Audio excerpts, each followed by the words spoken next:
മിഠായി വേണം.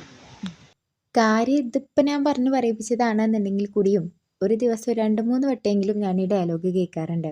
So why not, നമുക്ക് എന്തുകൊണ്ടൊരു മിഠായി ഉണ്ടാക്കിക്കൂടാ? അപ്പോൾ ലെറ്റ്സ് ഗോ, നിങ്ങൾക്കുമാകാം മിഠായി മേക്കർ. മിഠായികൾ പൊതുവേ മധുരമായതുകൊണ്ട് നമ്മൾ കുറച്ച് പഞ്ചസാര എടുക്കുക, 1 കപ്പ് ഓഫ് വാട്ടർ ആഡ് ചെയ്യുക, മെൽറ്റ് ചെയ്യുക, എന്നിട്ട് അതൊരു ഭാഗത്ത് വെക്കുക. ഇനി അടുത്തതായിട്ട് നമുക്ക് വേണ്ടത് ഒരു മുട്ടയാണ്.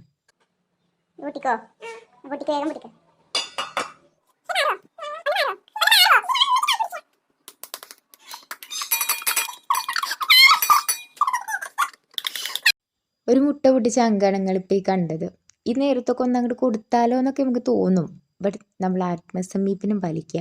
എനിവേ മുട്ട കിട്ടിയ സ്ഥിതിക്ക് അതിലേക്ക് 2 ടീസ്പൂൺ നെയ്യ്, 2 ടീസ്പൂൺ പഞ്ചസാര, കുറച്ച് വാനില എസൻസ്, ഒരു പിഞ്ച് ബേക്കിംഗ് പൗഡർ ഇത്ര എടുത്തിട്ട് നന്നായിട്ട് അങ്ങോട്ട് മിക്സ് ചെയ്തതിന് ശേഷം പിന്നെ നമുക്കിതിൽ ആഡ് ചെയ്യാൻ പോകുന്നത് നമ്മുടെ ഗോതമ്പ് പൊടിയാണ്, നമ്മുടെ സ്വന്തം ചപ്പാത്തിപ്പൊടി. എന്നിട്ട് അത് ആഡ് ചെയ്യാൻ നന്നായിട്ട് അങ്ങോട്ട് കുഴയ്ക്കുക. പേടിക്കണ്ട, ചില നേരത്തെ എനിക്ക് 3, 4, 5 കൈകൾ വരെ ഉണ്ടാവാറുണ്ട്. സ്വാഭാവികം. ഇനി ഒരു ചപ്പാത്തി മാവിൻ്റെ പരുവത്തിലേക്ക് നമുക്കിത് കുഴച്ചെത്തിക്കാൻ വേണ്ടിയിട്ട് നമ്മൾ ഇതിലേക്ക് ആഡ് ചെയ്യുന്നത് വെള്ളമല്ല, പാലാണ്. നിങ്ങൾക്ക് ഈ സമയത്ത് പാൽ ആഡ് ചെയ്യുന്നതിന് പകരം ഈ മാവിലേക്ക് പാൽപ്പൊടി ആഡ് ചെയ്തിട്ട് വെള്ളം വെച്ചിട്ട് കുഴച്ചെടുക്കുകയും ചെയ്യാം. അതൊക്കെ നിങ്ങളിഷ്ടം.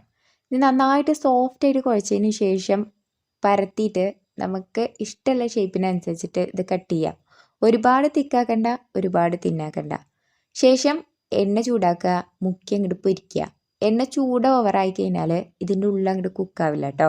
അത് പ്രത്യേകം അങ്ങോട്ട് ശ്രദ്ധിക്കുക. എണ്ണയിൽ നിന്ന് വറുത്ത് കോരിയിട്ട് ആ ചൂടോടുക്കനെ നമ്മുടെ ആ ഷുഗർ സിറപ്പിലേക്ക് ഒരു 1/2-3/4 മണിക്കൂർ അങ്ങോട്ട് മുക്കി വെച്ച് കഴിഞ്ഞാൽ നല്ല സോഫ്റ്റ് ആയിട്ടുള്ള പാൽ കേക്ക് അങ്ങോട്ട് കിട്ടും.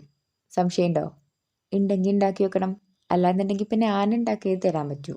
എന്തായാലും പോണ വഴിക്ക് ആ സബ്സ്ക്രൈബ് ചാനൽ വേണ്ട, ഒരു ലൈക്കെങ്കിലും